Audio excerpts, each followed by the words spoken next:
Hi ಎಲ್ಲರಿಗೂ welcome back to my YouTube channel Anuguna Kannada vlogs. ನಾನು ನಿಮ್ಮ ಎಲ್ರು ಹೇಗಿದ್ದೀರಾ? ಚೆನ್ನಾಗಿದ್ದೀರಾ? ನಾನು ಕೂಡ ತುಂಬಾ ಚೆನ್ನಾಗಿದ್ದೀನಿ. ಡೈರೆಕ್ಟ್ ವಾಯ್ಸಲ್ಲಿ ಕೊಟ್ಟಿದ್ದೆ, ಆದರೆ ಸ್ವಲ್ಪ ಬ್ಯಾಕ್ಗ್ರೌಂಡ್ ಇದಾಗಿ ನಾನು ವಾಯ್ಸ್ ಕಟ್ ಮಾಡಿ ವಾಯ್ಸ್ ಓವರ್ ಕೊಡ್ತಾ ಇದ್ದೀನಿ. ಆ್ಯಂಡ್ ಇವಾಗ ಟೈಮ್ ಬಂದು 10:15 ಆಗಿದೆ. ಆ್ಯಂಡ್ 3 ದಿವಸದ ವ್ಲಾಗ್ನ ನಿಮ್ಮ ಜೊತೆ ಶೇರ್ ಮಾಡ್ಕೊತಾ ಇದ್ದೀನಿ. ಅಂದರೆ ಶನಿವಾರ, ಭಾನುವಾರ, ಸೋಮವಾರ ವ್ಲಾಗು. ಅಂದರೆ ಅದಕ್ಕಿಂತ ಮುಂಚೆ ವ್ಲಾಗ್ ನಂಗೆ ಮಾಡೋಕ್ಕಾಗಲಿಲ್ಲ, ಯಾಕಂದರೆ ಸ್ವಲ್ಪ ಬ್ಯುಸಿ ಇದ್ದೆ. ಯಾಕಂದರೆ ಮನೆಗೇನೆ ಕ್ಲೈಂಟ್ಸ್ಗಳೆಲ್ಲ ಬರ್ತಾಯಿದ್ರು ಮೇಕಪ್ ಬುಕ್ ಮಾಡಲಿಕ್ಕೆ ಆ್ಯಂಡ್ ಟ್ರಯಲ್ ತೊಗೊಳ್ಲಿಕ್ಕೆಲ್ಲ. ಅವ್ರ ಜೊತೆ ಮಾತಾಡಿ 1 ಅವರ್ 2 ಅವರ್ ಎಲ್ಲ ಮಾತಾಡಿ ಅವ್ರಿಗೆ ಟ್ರಯಲ್ ಎಲ್ಲ ಮಾಡಿ ಬುಕ್ ಮಾಡ್ಕೊಳ್ಳೋಷ್ಟಿಗೆ ಲೇಟ್ ಆಗ್ತಾಯಿತ್ತು. ಹಾಗಾಗಿ ನಾನು ವ್ಲಾಗ್ ಮಾಡೋಕ್ಕೆ ಆಗಿರಲಿಲ್ಲ. ಆ್ಯಂಡ್ ಶನಿವಾರ ಸ್ಟಾರ್ಟ್ ಮಾಡಿಕೊಂಡೆ ವ್ಲಾಗ್ ಮಾಡಲಿಕ್ಕೆ. 10 ಗಂಟೆಗೆ ಕರೆಂಟ್ ಬಂದಿದ್ದು, ಕರೆಂಟ್ ಇರಲಿಲ್ಲ. ಹಾಗಾಗಿ ಪುಳಿಯೋಗರೆ ಮಾಡಿ ಅಪ್ಪುಗೆ ನಾಷ್ಟ ತಿನ್ನಿಸ್ಬಿಟ್ಟು ಅವ್ನ ಅಂಗನವಾಡಿ ಕಳಿಸ್ದೆ. ಹಾಗೆ ನಮ್ಮ ಅಕ್ಕಪಕ್ಕ ನೆರೆಹೊರೆಯವರು ಏನಾದರೂ ಇದ್ದರೆ ಕೊಟ್ಟು ಕಳಿಸ್ತಾ ಇರ್ತಾರೆ. ಹಾಗೆ ಕರ್ಬೇವು ಸೊಪ್ಪು ಕೊಟ್ಟಿದ್ರು, ಅದನ್ನೆಲ್ಲ ಸೋಸ್ಬಿಟ್ಟು ಒಣಗಾಕಕ್ಕೆ ಇಟ್ಟೆ. ಎಲ್ಲ ಆಯಿತು, ಕೆಲಸ ಎಲ್ಲ ಮುಗಿಸ್ಕೊಂಡೆ. ಕರಿಬೇವು ಕೂಡ ಒಣಗಾಕಿ ಬಂದಿದ್ದೀನಿ. ಸ್ವಲ್ಪ ರೇಷನ್ ಲಿಸ್ಟ್ ಮಾಡ್ತಾಯಿದ್ದೀನಿ, ಹೋಗಿ ತೊಗೊಂಬರೋಣ. ಹೆಂಗೋ ಹೊರಗಡೆ ಹೋಗ್ತಾ ಇದ್ದೀವಲ್ಲ, ಸ್ವಲ್ಪ ರೇಷನ್ ಎಲ್ಲ ಖಾಲಿಯಾಗಿತ್ತು, ಹಾಗೆ ತೊಗೊಂಡು ಬರೋಣ, ಇವತ್ತೆಲ್ಲ ಫಿಲ್ ಮಾಡ್ಕೊಳ್ಳೋಣ ಅಂತ ಅಂದ್ಕೊಂಡು ಎಲ್ಲ ಲಿಸ್ಟ್ ಮಾಡ್ತಾಯಿದ್ದೀನಿ. ಆ್ಯಂಡ್ ಅಪ್ಪು ಇಲ್ಲ ಅಂದರೆ ಮನೆ ಫುಲ್ಲು ಬೋರಿಂಗ್ ಅನ್ನಿಸ್ತಾ ಇರುತ್ತೆ. ಆದರೆ ಮನೆಯೆಲ್ಲ ನೀಟಾಗಿರುತ್ತೆ, ಅವನಿದ್ರೆ ಮನೆ ಯಾವುದು ನೀಟಾಗಿರಲ್ಲ. ಆ್ಯಂಡ್ ಒಂಥರ ಟೈಮ್ ಹೋಗೋದು ಗೊತ್ತಾಗಲ್ಲ. ಅವನು ಇದ್ದರೆ ಎಷ್ಟು ಬೇಗ ಟೈಮ್ ಬೆಳಗ್ಗೆ ಅಂತ ಎಷ್ಟು ಬೇಗ ಟೈಮ್ ಹೋಗ್ಬಿಡುತ್ತಪ್ಪ ಅನಿಸುತ್ತೆ. ಇವಾಗ ನೋಡಿದ್ರೆ ಟೈಮೇ ಹೋಗ್ತಾಯಿಲ್ಲ, ಯಾಕಪ್ಪ ಅಂತ ಅನ್ನಿಸ್ತಾ ಇರುತ್ತೆ. ಸೊ ಇವಾಗ ಅವ್ರು ಬರ್ತಾರೆ, ಅಲ್ಲಿ ಅಷ್ಟೊತ್ತೊಳಗೆ ಇನ್ನೊಂದು ಚೂರು ಐಟಮ್ಸ್ ಬರೀಬೇಕು, ಬರ್ಕೊಂಡು ಹೋಗಿ ತೊಗೊಂಡು ಬರಬೇಕು. ಆ್ಯಂಡ್ ನೋಡೋಣ. ಹಾಗೆ ನಿಮ್ಮ ಹತ್ರ ಒಂದು ವಿಷಯನೂ ಕೂಡ ಶೇರ್ ಮಾಡ್ಕೊಳ್ಳೋದಿತ್ತು. ನಾನು ನಿನ್ನೆ ತಾನೇ ಒಂದು ಸ್ಯಾರಿ ಬಿಸ್ನೆಸ್ ಬಗ್ಗೆ ಹಾಕಿದ್ದೆ ಅಲ್ವಾ. ಸೊ ನನಗೆ ಸುಮಾರಷ್ಟು ಕಾಲ್ಗಳು ಬರ್ತಾ ಇದೆ, ಮೆಸೇಜ್ಗಳು ಮಾಡ್ತಾ ಇದ್ದೀರಾ, ನೀವು ಎಲ್ಲಿ ತೊಗೋತಿದ್ದೀರಾ, ಎಲ್ಲಿ ಮ್ಯಾನುಫ್ಯಾಕ್ಚರ್ ಹತ್ರ ಹೇಳಿ, ನಮಗೆ ನಂಬರ್ ಕೊಡಿ, ಹೆಂಗಾಗೋದು. ಅದು ನನಗೆ ನಿಜವಾಗ್ಲೂ ಹೆಂಗಾಗ್ಬಿಟ್ಟಿದೆ ಅಂದರೆ, ಎಷ್ಟು ಅಂತ ಫೋನ್ ಅಟೆಂಡ್ ಮಾಡೋಕ್ಕಾಗುತ್ತೆ ಅಲ್ವಾ. 1 ಅಟೆಂಡ್ ಮಾಡ್ಬೋದು, 2 ಅಟೆಂಡ್ ಮಾಡ್ಬೋದು. ಎಷ್ಟೊಂದು ಅಟೆಂಡ್ ಮಾಡಿ ನಾನು ಹೇಳಿ, ನನಗೂ ಕೆಲಸಗಳಿರುತ್ತೆ, ಕೂತ್ಕೊಂಡು ಅದನ್ನೇ ಎಷ್ಟೊಂದು ಗಂಟೆ ಮಾತಾಡೋಕ್ಕಾಗುತ್ತೆ ಅಲ್ವಾ. ಇನ್ನು ಮಧ್ಯಾಹ್ನದ ಅಡುಗೆ ಮಾಡಿಲ್ಲ ನಾನು ನಿಜವಾಗ್ಲೂ. ಅದಕ್ಕೋಸ್ಕರ ಅರ್ಥ ಮಾಡ್ಕೊಳ್ಳಿ ನೀವು. ನನಗೆ ನಿಜವಾಗ್ಲಾದ್ರೂ ಕಂಪ್ಲೀಟ್ ಡೀಟೇಲ್ಸ್ ಗೊತ್ತಾದ ಮೇಲೆ ನಾನು ನಿಮ್ಮ ಜೊತೆ ಶೇರ್ ಮಾಡ್ಕೊಬೋದು. ಇನ್ನು ನಾನು ಇವಾಗ ಹೇಳಬೇಕು ಅಂದರೆ, 1 ಮಂತಿಂದ ನಾನು ಸ್ಯಾರಿ ಬಿಸ್ನೆಸ್ ಹೆಂಗೆ ಮಾಡೋದು, ಯಾವ ಥರ ಮಾಡೋದು, ಹೆಂಗಿರುತ್ತೆ ಅನ್ನೋದನ್ನ ತಿಳ್ಕೊತಾ ಇರೋದು. ಇನ್ನೂ ಸಾಕಾಗಿಲ್ಲ ನನಗೆ. ಯಾಕೆಂದರೆ ಇವಾಗ ಒಬ್ಬರೇ ಅಲ್ಲ, ಇಬ್ಬರೆಲ್ಲ ಮಾಡ್ತಾ ಇರೋದು. ಸುಮಾರಷ್ಟು ಜನಗಳು ಸ್ಯಾರಿ ಬಿಸ್ನೆಸ್ನ ಮಾಡ್ತಾ ಇದ್ದಾರೆ, ನಿಮಗೆ ಗೊತ್ತಿರುತ್ತೆ. ಆವಾಗಿನ ನಾವು ಅಂಗಡಿಗಳಲ್ಲಿ ಮಾತ್ರನೇ ನೋಡ್ತಾ ಇದ್ವಿ ಸ್ಯಾರೀಸ್ನ. ಇವಾಗ ಮನೆಯಲ್ಲೂ ಸ್ಯಾರೀಸ್ಗಳನ್ನ ಮಾರ್ತಾ ಇದ್ದಾರೆ, ನಿಮಗೆ ಗೊತ್ತಿರ್ಬೋದು. ಹಳ್ಳಿ ಕಡೆ, ಸಿಟಿ ಕಡೆ ಎಲ್ಲರೂ ಕೂಡ ಅಷ್ಟೇ ಬಲ್ಕಾಗೆಲ್ಲ ಮಾರ್ತಾ ಇರ್ತಾರೆ. ನನಗೂ ಕೂಡ ಪ್ರಮೋಷನ್ಗಳು ಬಂದಿದೆ ಸ್ಯಾರಿಗಳ ಬಗ್ಗೆ ಎಲ್ಲ. ಸೊ ಅವರು ಅಷ್ಟೇ ಮನೆಯಲ್ಲೇ ಸ್ವಲ್ಪ ಅಮೌಂಟ್ ಹಾಕಿ ಮಾಡ್ತಾ ಇರ್ತಾರೆ. ಸೊ ಹೀಗೆ ಸುಮಾರಷ್ಟು ಜನ ಮಾಡ್ತಾ ಇರಬೇಕಾದ್ರೆ ಅಮೌಂಟ್ ಅನ್ನೋದು ವ್ಯತ್ಯಾಸಗಳಿರುತ್ತೆ. ಕೆಲವರು ಸೇಮಾಗಿ ಕೊಡ್ತಾರೆ, ಕೆಲವರು ಕಮ್ಮಿ ಕೊಡ್ತಾರೆ, ಕೆಲವರು ಜಾಸ್ತಿ ಕೊಡ್ತಾರೆ, ಈ ಥರ ಇರುತ್ತೆ.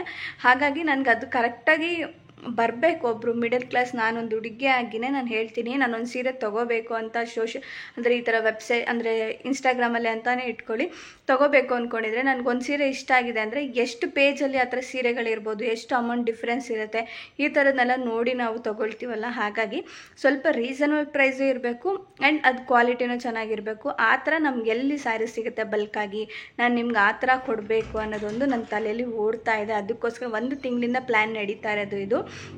ಆದರೆ ನಾನು ಇವಾಗ ಜಸ್ಟು ಸ್ಟಾರ್ಟಪ್ ಇವಾಗ ನಾನು ಮಾಡ್ತಾಯಿದ್ದೀನಿ ಅಷ್ಟೇ. ಸೊ ಚೆನ್ನಾಗಿ ನಿಮಗೂ ಕ್ವಾಲಿಟಿ ಆಗಿರ್ಬೋದು, ಪ್ರೈಸ್ ಆಗಿರ್ಬೋದು ಕೊಡಬೇಕು. ಆ್ಯಂಡ್ ಇನ್ನು ಹಬ್ಬಗಳು ಬರ್ತಾಯಿದೆ ಅಲ್ವಾ, ಹಬ್ಬಗಳಿಗೆ ನಿಮಗೆಲ್ಲ ರೀಸನಬಲ್ ಪ್ರೈಸಲ್ಲಿ ತರಿಸ್ಬೇಕು ಅಂತಲೇ ನನ್ನ ಐಡಿಯಾಸ್ ಇರೋದು. ಸೊ ಹಾಗಾಗಿ ನನಗೂ ಕೂಡ ಸ್ವಲ್ಪ ಸಮಯ ಬೇಕಾಗುತ್ತೆ ತಂದು ಎಲ್ಲ ಮಾಡೋದಕ್ಕೆ. ಒಂದೇ ಸತಿ 40,000 50,000 ಹಾಕ್ಬಿಟ್ಟು ತೊಗೊಂಡು ಬಂದುಬಿಟ್ಟು ಹತ್ರವಾಗಿ ಅದೊಂದು ಸೀರೆ ನಂಗೆ 1,000 ರೂಪಾಯಿ ಬಿದ್ದರೆ ನಾನು ನಿಮ್ಗೆ 2,000 1,500 ಕೊಡಿ ಅಂತ ಅಂದರೆ ಹೇಗಿರುತ್ತೆ ಹೇಳಿ ಅಲ್ವಾ. ಇವಾಗ ನಾವೇ ಆಗಿರ್ಬೋದು 1000 ಸತಿ ಯೋಚನೆ ಮಾಡ್ತೀವಿ ಒಂದು ಸೀರೆ ತೊಗೊಳೋದಕ್ಕೆ.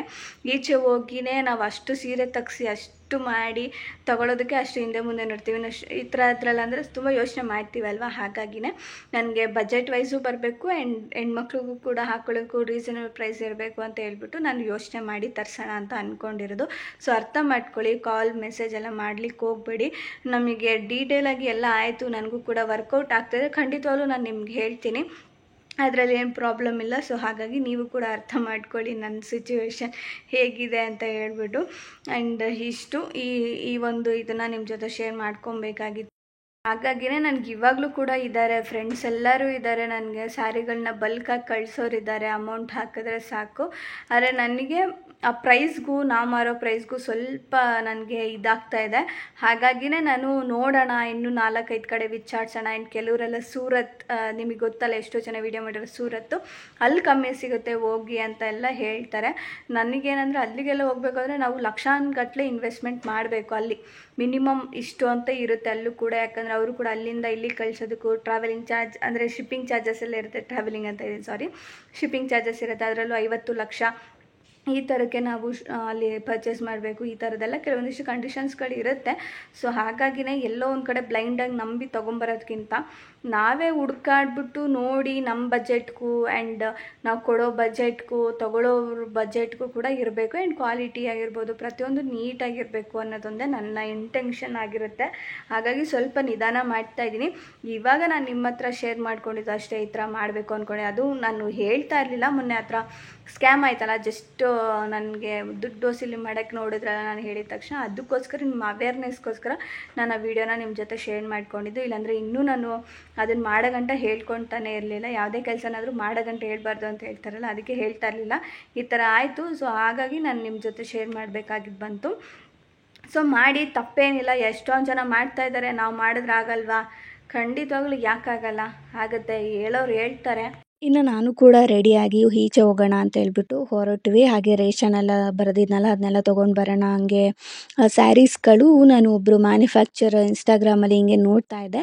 ಸೊ ಅವ್ರದ್ದು ಶಾಪ್ ಕೂಡ ಹತ್ರನೇ ಇದ್ದಿದ್ದರಿಂದ ನಾನು ಹೋಗಿ ನೋಡಿಕೊಂಡು ಮಾತಾಡಿಕೊಂಡು ಸ್ಟಾಕ್ಸ್ ಎಲ್ಲ ಹೇಗಿದೆ, ಕ್ವಾಲಿಟಿ ಎಲ್ಲ ಹೇಗಿದೆ ಚೆಕ್ ಮಾಡಿಕೊಂಡು ನೋಡೋಣ, ಆದರೆ ಮಾತಾಡ್ಕೊಂಡು ಬರೋಣ ಅಂತೇಳಿ ನಾನು ಅವ್ರನ್ನ ಕಾಂಟ್ಯಾಕ್ಟ್ ಮಾಡಿದ್ದೆ ಇನ್ಸ್ಟಾಗ್ರಾಮ್ನಲ್ಲೇ. ಅವ್ರು ಹೇಳಿದರು ಶುಕ್ರವಾರ ಬನ್ನಿ ಅಂತ ಹೇಳಿದರು. ನಾನು ಇಲ್ಲ ಶನಿವಾರ ಬರ್ತೀನಿ ಅಂತ ಹೇಳ್ಬಿಟ್ಟು ಶನಿವಾರ ಇವಾಗ ರೆಡಿಯಾಗಿ ಓಕೆ ನೋಡೋಣ, ಬಜೆಟ್ ಎಲ್ಲ ಕಮ್ಮಿಯಿಂದನೇ ಸ್ಟಾರ್ಟ್ ಮಾಡ್ಬೋದು ಅಂತೆಲ್ಲ ವೀಡಿಯೋದಲ್ಲಿ ಹೇಳಿದರು. ಸೊ ಓಕೆ ಒಂದು ಸತಿ ಚೆಕ್ ಮಾಡ್ಕೊಂಬರೋಣ ಅಂತ ಹೇಳ್ಬಿಟ್ಟು ಇವಾಗ ರೆಡಿಯಾಗಿ ಹೋದ್ವಿ. ಆದರೆ ಹೋದ್ಮೇಲೆ ಗೊತ್ತಾಯಿತು ಅದು ಹೇಗಿದೆ ಹೆಂಗಿದೆ, ಅವ್ರ ವೀಡಿಯೋದಲ್ಲೇ ತೋರಿಸೋದೇ ಒಂದು ಆ್ಯಂಡ್ ರಿಯಾಲಿಟಿ ಇರೋದೇ ಒಂದು ಅಂತ ಗೊತ್ತಾಯಿತು. ಸೊ ನಾವು ಬರೋ ಅಷ್ಟೊತ್ತಿಗೆ ಸಂಜೆನೇ ಆಗೋಯಿತು. ನಂಗೆ ವೀಡಿಯೋ ಕಂಟಿನ್ಯೂ ಮಾಡಲಿಕ್ಕೆ ಆಗಲಿಲ್ಲ. ಇನ್ನು ನೆಕ್ಸ್ಟ್ ಡೇ ಭಾನುವಾರ ನಾನು ವ್ಲಾಗ್ನ ಕಂಟಿನ್ಯೂ ಮಾಡ್ತಾಯಿದ್ದೀನಿ. ಏನಾಯಿತು ಅಂತ ಹಾಗೆ ಹೇಳ್ತೀನಿ. ಭಾನುವಾರ ಬೆಳಗ್ಗೆನೇ ಎದ್ದು ಟಿಫನ್ ಮಾಡ್ಕೊತಾ ಇದ್ದೀನಿ. ಚಪಾತಿ ಮಾಡಿ ಸ್ವಲ್ಪ ಕ್ಯಾರೆಟ್ ಪಲ್ಯ ಮಾಡ್ಕೊತಾ ಇದ್ದೀನಿ. ಆ್ಯಂಡ್ ಜನಗಳು ಹೇಗಿದ್ದಾರೆ ಅಂತ ಅಂದರೆ, ಎಷ್ಟು ನಾವು ಹೊಸ್ದಾಗಿ ಮಾಡ್ತಾಯಿದ್ದೀವಿ ಅಂತ ಹೇಳಿದ್ರೆ ಸಾಕು, ನಮಗೆ ಬರೋ ಟೋಪಿನೆಲ್ಲ ನಮ್ಮ ಮೇಲೆ ಹಾಕಬೇಕಂತ ಕಾಯ್ತಾ ಇರ್ತಾರೆ. ಆ್ಯಂಡ್ ಏನಂತ ಅಂದರೆ, ಕೆಲವು ಕಡೆ ಅವ್ರ ಹತ್ರ ಇರುತ್ತಲ್ಲ ಸ್ಟಾಕ್ಸು, ಅದನ್ನು ನಮಗೆ ಕೊಟ್ಟು ಕಳಿಸ್ಬಿಡ್ಬೇಕು ಅನ್ನೋದನ್ನ ನೋಡ್ತಾ ಇರ್ತಾರೆ. ಸೊ ಆ ಥರ ಎಲ್ಲ ತರ್ಲಿಕ್ಕೆ ಹೋಗಬೇಡಿ. ನೀವು ಕೈಯಲ್ಲಿ ನೋಡಿಬಿಟ್ಟು ಚೆನ್ನಾಗಿದೆ, ನಿಮಗೆ ಓಕೆ ಕ್ವಾಲಿಟಿ, ನಾವು ಇಷ್ಟು ಅಮೌಂಟ್ಗೆ ಕೊಡ್ಬೋದು, ಇಷ್ಟು ಅಮೌಂಟಿಗೆ ತಗೋತಾರೆ ಅನ್ನೋದನ್ನ ಗೊತ್ತಿದ್ದರೆ ಮಾತ್ರನೇ ನಾವು ತೊಗೊಬರ್ಬೇಕು. ಇಲ್ಲಾಂದರೆ ಸುಮ್ಮನೆ ನಾವು ದುಡ್ಡು ಐತೆ ಅಂತೇಳಿ ಕೊಟ್ಟು ತಗೊಂಬಂದರೆ ನಿಜವಾಗ್ಲೂ ಟೋಪಿನೇ ಅದು. ಯಾಕಂದರೆ ಅಲ್ಲಿ ಲೈಟಿಂಗ್ಸಲ್ಲಿ ಎಲ್ಲನೂ ಚೆನ್ನಾಗಿ ಕಾಣಿಸುತ್ತೆ. ನಾವು ಇಲ್ಲಿ ತೊಗೊಂಡು ಬಂದಮೇಲೆ ಗೊತ್ತಾಗುತ್ತೆ ಹೆಂಗಿರುತ್ತೆ ಅಂತ ಹೇಳ್ಬಿಟ್ಟು. ಅದರಲ್ಲೂ ಏನಂತ ಅಂದರೆ, ನಾನು ಅವ್ರದ್ದು ಇನ್ಸ್ಟಾಗ್ರಾಮಲ್ಲಿ ನೋಡ್ಕೊಂಡು ಹೋಗಿದ್ದೆ. ಮ್ಯಾನುಫ್ಯಾಕ್ಚರರ್ಸ್ ಅವರು ಅಂತ ಹೇಳಿದರು. ಆದರೆ ಅಲ್ಲಿ ನೋಡಿದ್ರೆ ಮ್ಯಾನುಫ್ಯಾಕ್ಚರ್ ಅಂದರೆ ಹಿಂಗಿರುತ್ತೆ, ಅದರಲ್ಲಿ ನಿಜವಾಗ್ಲೂ ಆ ಥರ ಇಲ್ಲ. ಜಸ್ಟ್ ಅವ್ರಿಗೆ ಅವಾಗ ಬಲ್ಕಾಗಿ ಬರುತ್ತಂತೆ ಅವ್ರಿಗೆ. ಆವಾಗ ಅವ್ರು ವೀಡಿಯೋ ಹಾಕಿದಾಗ ನಾವು ಆರ್ಡರ್ ಮಾಡಿದ್ರೆ ಅವ್ರು ನಮಗೆ ಕಳಿಸ್ಕೊಡ್ತಾರೆ. ಈ ಥರ ಇಲ್ಲ ನಾವು ಶಾಪ್ಗೆ ಹೋಗಿ ತಗೋತೀವಿ ಅಂದರೆ ನಿಜವಾಗ್ಲೂ ಆ ಸ್ಟಾಕ್ಸ್ ಯಾವುದೂ ಇರಲ್ಲ. ಎಲ್ಲೋ 1, 2, 3 ಪೀಸಸ್ಗಳನ್ನ ಇಟ್ಕೊಂಡಿರ್ತಾರೆ. ಅದು ಬಿಟ್ಟರೆ ಇನ್ನು ಮಿಕ್ಕಿದ್ದೆಲ್ಲನೂ ಈ ಡೈಲಿ ವೇರ್ ಸ್ಯಾರೀಸು, ಗಾರ್ಮೆಂಟ್ಸ್ಗೆ ಹೋಗೋದಕ್ಕೆಲ್ಲ ಹಾಕ್ಕೊಡ್ತಾರಲ್ಲ ಆ ಥರ ಸ್ಯಾರೀಸು, ಈ ಥರದ್ದೆಲ್ಲ ಇರುತ್ತೆ. ಆ್ಯಂಡ್ ಏನಂದರೆ ಗಿಫ್ಟಿಂಗ್ ಪರ್ಪಸ್ಗೆಲ್ಲ ಕೆಲವ್ರದ್ದೆಲ್ಲ ಹೇಳ್ತಾ ಇರ್ತಾರಲ್ಲ, ಸೊ ಆ ಥರ ಸ್ಯಾರೀಸ್ಗಳನ್ನ ಮಾತ್ರನೇ ನಾನು ಇದ್ದಿದ್ದು. ಮಿಕ್ಕಿದ್ದು ಇವಾಗೆಲ್ಲ ಟ್ರೆಂಡಿಂಗಲ್ಲಿ ನಡೀತಾ ಇರೋ ಸ್ಯಾರೀಸ್ ಎಲ್ಲ ಯಾವುದೂ ಇಲ್ಲ. ಅವ್ರು ಜಸ್ಟ್ ವೀಡಿಯೋ ಹಾಕ್ದಾಗ ನಾವು ಬುಕ್ ಮಾಡ್ಕೊಂಡ್ರೆ ಆ ಸ್ಯಾರಿ ಇದೆ, ಇಲ್ಲ ಅಂದರೆ ಇಲ್ಲಾಂದರೆ ಆ ಹಳೆ ಸ್ಟಾಕೆ ಎತ್ಕೊಂಬರ್ಬೇಕು, ಆ ಥರ ಇದೆ ಆ ಶಾಪು. ಸೊ ನಾವು ನೋಡ್ಬಿಟ್ಟು ಏನಪ್ಪ ಅಂತ ಗಾಬರಿ ಬಿದ್ದು ಸುಮ್ಮನಾದ್ವಿ. ನಾವು ಕೂಡ ಇನ್ನೇನು ಮಾಡೋಕ್ಕಾಗುತ್ತೆ, ಅದು ವೀಡಿಯೋದಲ್ಲಿ ತೋರಿಸೋದೇ ಒಂದು, ಇಲ್ಲಿ ನಮಗೆ ರಿಯಾಲಿಟಿ ಆಗೋದೇ ಒಂದು ಅಂತ ಹೇಳ್ಬಿಟ್ಟು ನಾನು ಕೂಡ ಸುಮ್ಮನಾಗ್ಬಿಟ್ಟೆ. ಇನ್ನು ಅಲ್ಲಿಂದ ನಾವು ಲೇಟಾಗಿ ಬಂದ್ವಲ್ಲ, ಇನ್ನೂ ಒಂದು 2-3 ಕಡೆ ವಿಚಾರಿಸ್ಕೊಂಡು ಬಂದ್ವಿ. ಸೊ ಓಕೆ ನಮ್ಗೆ ಯಾಕೆ ಅದು ಸೆಟ್ ಆಗ್ತಾಯಿಲ್ಲ, ನೋಡೋಣ ಅಂತ ಹೇಳ್ಬಿಟ್ಟು ಸುಮ್ಮನಾಗ್ಬಿಟ್ಟು ಬಂದ್ವಿ. ನೆಕ್ಸ್ಟ್ ಇನ್ನೊಂದು ವಾರ ಟೈಮ್ ತೊಗೊಂಡು ನೋಡೋಣ, ಇನ್ನೂ ಒಂದು 2-3 ಕಡೆ ಎಲ್ಲಿ ರೀಸನಬಲ್ ಪ್ರೈಸಲ್ಲಿ ಕ್ವಾಲಿಟಿ ಎಲ್ಲ ಚೆನ್ನಾಗಿರುತ್ತೆ ಅದನ್ನು ನೋಡ್ಕೊಂಡು ತೊಗೊಂಬರೋಣ ಅಂತೇಳಿ ಸುಮ್ಮನಾದೆ. ಈ ಥರ ಇರುತ್ತೆ ನಿಜವಾಗ್ಲೂ ಇನ್ಸ್ಟಾಗ್ರಾಮಲ್ಲಿ ಮ್ಯಾನುಫ್ಯಾಕ್ಚರರ್ಸ್ ನಾವು ಹಂಗೆ ಕೊಡ್ತೀವಿ ಹಿಂಗೆ ಕೊಡ್ತೀವಿ ಕಮ್ಮಿ ರೇಟ್ ಇರುತ್ತೆ ಅಂತ ಮಾತ್ರ ಯಾರನ್ನೂ ಬ್ಲೈಂಡಾಗಿ ನಂಬಿ ಹೋಗಬೇಡಿ. ಹೋದ್ರೂ ನೀವು ತೊಗೊಂಬರ್ಬೋದು, ಅಂದರೆ ಇರುತ್ತೆ ಕಮ್ಮಿದು ಇರುತ್ತೆ, ನಿಮಗೆ 250 ರೂಪಾಯಿದು ಇರುತ್ತೆ. ಅದೇ ನೀವು ತೊಗೊಂಬಂದು ಒಂದು 300-350 ರೂಪಾಯಿಗೆ ಮಾರ್ಬೋದು, ಆ ಥರ ಇರುತ್ತೆ. ಯಾಕಂದರೆ ನಿಮ್ಮದು ಶಾಪ್ ಆಗಿರೋದ್ರಿಂದ ಆ ಥರ ಎಷ್ಟು ಸ್ಯಾರೀಸ್ ತೊಗೊಬಂದರೂ ಮಾರ್ಬೋದು. ಆದರೆ ನೀವು ಇವಾಗ ಸ್ಟಾರ್ಟ್ ಮಾಡ್ತಾ ಇದ್ದೀನಿ ಅಂದರೆ ತುಂಬಾ ಕಷ್ಟ ಆಗುತ್ತೆ. ಹಾಗಾಗಿ ಬ್ಲೈಂಡಾಗಿ ಇದನ್ನ ಮಾಡ್ಕೊಂಡು ಹೋಗಬೇಡಿ, ಸಖತ್ ಕಷ್ಟ ಆಗುತ್ತೆ. ಇನ್ನು ಇಷ್ಟೇ ಈ ವಿಷಯ. ಸೊ ಯಾರು ಬ್ಲೈಂಡಾಗಿ ನಂಬಿ ಹೋಗಬೇಡಿ, ನಂಬೋದ್ರೂ ಕರೆಕ್ಟಾಗಿ ಚೆಕ್ ಮಾಡ್ಕೊಂಡು ನೋಡಿ ಅಷ್ಟೇ. ಇನ್ನು ಸಂಜೆ ಅಕ್ಕ ಭಾವ ಕೂಡ ಮನೆಗೆ ಬಂದಿದ್ದರು. ಅಮ್ಮ ತರಕಾರಿ ಸೊಪ್ಪೆಲ್ಲ ಕೊಟ್ಟು ಕಳಿಸಿದ್ರಂತೆ. ಅದನ್ನು ತೊಗೊಂಬಂದು ಕೊಟ್ಬಿಟ್ಟು ಹೋದರು. ನನಗೆ ಜಾಸ್ತಿ ವೀಡಿಯೋ ಮಾಡೋಕ್ಕಾಗಲಿಲ್ಲ. ಹಾಗಾಗಿ ನೆಕ್ಸ್ಟ್ ಡೇ ವ್ಲಾಗ್ನ ಕಂಟಿನ್ಯೂ ಮಾಡ್ತಾ ಇದ್ದೀನಿ. ಸೋಮವಾರ ಬೆಳಗ್ಗೆ ಅಡುಗೆ ಮಾಡಿಕೊಂಡು ಸೊಪ್ಪು ಸಾರು ಮಾಡಿದೆ, ಅಮ್ಮ ಕೊಟ್ಟು ಕಳಿಸಿದ್ದು ಸೊಪ್ಪಲ್ಲೇ. ಅಪ್ಪನ ಅಂಗನವಾಡಿ ಕಳಿಸ್ಬಿಟ್ಟು ಮನೆಯೆಲ್ಲ ಕ್ಲೀನ್ ಮಾಡಿಕೊಂಡು, ಸೊಸೈಟಿ ಅಕ್ಕಿ ಖಾಲಿ ಆಗಿಬಿಟ್ಟಿತ್ತು. ಹಾಗಾಗಿ ನಾನೇ ಅದನ್ನು ಇವತ್ತು ಕ್ಲೀನ್ ಮಾಡ್ಕೊತಾ ಇದ್ದೀನಿ. ಕರೆಕ್ಟಾಗಿ ಸೊಸೈಟಿ ಅಕ್ಕಿನ ಕ್ಲೀನ್ ಮಾಡ್ತಾ ಇದ್ದೆ. ಆದ ತಕ್ಷಣ ನನ್ನ ಸಬ್ಸ್ಕ್ರೈಬರ್ ಒಬ್ಬರು ಮನೆ ನೋಡಿಬಿಟ್ಟು, ಬೋರ್ಡ್ ಹಾಕಿರೋದು ನೋಡಿಬಿಟ್ಟು ಮನೆಗೆ ಹುಡಿಕೊಂಡು ಬಂದಿದ್ರು ಮಾತಾಡ್ಸೋಕ್ಕೆ ಅಂತ ಹೇಳ್ಬಿಟ್ಟು ಖುಷಿ ಆಯಿತು. ಆದರೆ ನಾನು ಅಕ್ಕಿ ಮಾಡ್ಕೊತಾ ಇದ್ದೆ, ಏನು ಅಂದ್ಕೊಂಡ್ರೋ ಏನೋ ಅಂತ ಅನ್ನಿಸ್ತು. ಏನು ಮಾಡೋಕ್ಕಾಗಲ್ಲ, ನಾನು ದಿನಕ್ಕೆ ಇಷ್ಟು ಕೆಲಸಗಳಂತ ಇದನ್ನು ಮಾಡ್ಕೊಂಡ್ಬಿಟ್ಟಿರ್ತೀನಿ, ಅದನ್ನು ಮಾಡ್ತಾ ಇರ್ತೀನಿ. ಸಡನ್ನಾಗಿ ಈ ಥರ ಆದಾಗ ಏನು ಮಾಡಬೇಕು ಅಂತಲೇ ಗೊತ್ತಾಗಲ್ಲ. ಅವ್ರು ಸಡನ್ನಾಗಿ ಬಂದಾಗ ಹೆಂಗೆ ರಿಯಾಕ್ಟ್ ಮಾಡಬೇಕಂತಲೇ ಗೊತ್ತಾಗಲಿಲ್ಲ. ಸೊ ಯೂಟ್ಯೂಬ್ ವೀಡಿಯೋಸ್ ಎಲ್ಲ ನೋಡ್ತಾ ಇರ್ತೀನಿ ಅಂತ ತುಂಬ ಖುಷಿಯಾಗಿ ಹೇಳಿದ್ರು. So thank you so much for your support and love ಅಂತ ಹೇಳೋಕ್ಕೆ ಇಷ್ಟಪಡ್ತೀನಿ.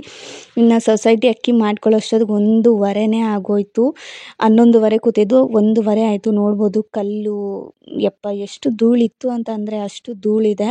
ಅದನ್ನು ಕ್ಲೀನ್ ಮಾಡೋಕ್ಕೆ ಒಂದು 4 ಅವರ್ ಬೇಕು. ನೀಟಾಗಿ ನಾವು ಕ್ಲೀನ್ ಮಾಡ್ತೀವಿ ಅಂತ ಅಂದರೆ ಸೊಸೈಟೀಲಿ ಅಕ್ಕಿ ನಾವು ತೊಗೋತಾ ಇದ್ದೀವಿ ಅಂದರೆ ತುಂಬಾ ಕಷ್ಟ.